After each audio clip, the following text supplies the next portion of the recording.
नाशिक जिल्ह्यातील आदिवासी भागात आदिवासी समाजाचे कुलदैवत डोंगरादेव मोठ्या उत्साहात साजरा। नाशिक जिल्ह्यातील कळवण तालुक्यात गेल्या 7 ते 8 दिवसापासून आदिवासी भागात आदिवासी बांधवांचं कुलदैवत साजरा देवाची सुरुवात होतीये।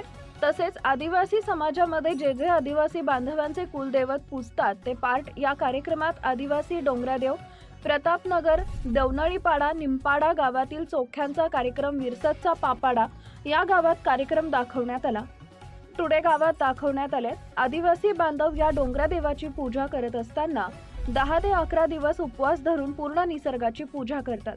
त्यामध्ये झाडे असतील, डोंगर असतील, धान्य असेल यांची पूजा करून या सणाची सुरुवात करतात आणि शेवटी सर्व माऊली या आपापल्या गडाची पूजा करण्यासाठी गावातून डोंगरदऱ्यांमध्ये निसर्गाची पूजा करून कार्यक्रमाचा शेवट करतात। विरसतचा पावडा इथं आदिवासी संस्कृतीचं जतन करत डोंगर देवाची विधिवत पूजा करून 7 दिवस सर्व रूढी परंपरा पार पाडत मोठ्या उत्साहात देवाचा कार्यक्रम रात्री पार पडला। मोठ्या उत्साहानं साजरा करण्यात आला। तसेच कार्यक्रम पाहण्यासाठी कळवण तालुक्यातील दळवट परिसरातील लहान थोर मंडळी तसेच तरुण मित्र मंडळ व गावातील ग्रामस्थ मोठ्या संख्येनं उपस्थित होते। दिंडोरी वृत्तांत न्यूज प्रतिनिधी निलेश भोयेसह शांताराम महाले, कळवण।